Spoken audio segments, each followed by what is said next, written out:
মুমিন কারা? যারা 6টা পিলারে বিশ্বাস করে। কয়টা পিলার? 1 নম্বর আল্লাহ বিশ্বাস করে না দেখেই। 2 নম্বর আল্লাহ পাকের ফেরেশতা মণ্ডলীর প্রতি বিশ্বাস করে না দেখেই।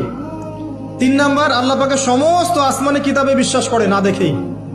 4 নম্বর আল্লাহ পাকের প্রেরিত রাসূলগণের প্রতি বিশ্বাস করে না দেখেই।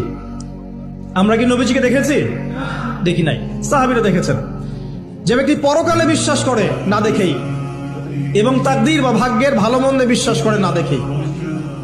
এই 6টা পিলারে যে ব্যক্তি মনে বিশ্বাস করে, মুখে স্বীকৃতি দেয় এবং কাজেও বাস্তবায়ন করে, তাকে বলা হয় মুমিন।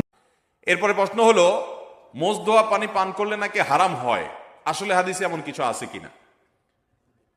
মোষ ধোয়া পানি খেলে বা মোষ লাগলে কোনো কিছু খেতে গেলে সেটা হারাম বলে হয়। হারাম তো পরের কথা, অনেকে বলে মাকরুহ। হারামও হবে না, মাকরুহও হবে না, কারণ মোষ যদি থাকে আর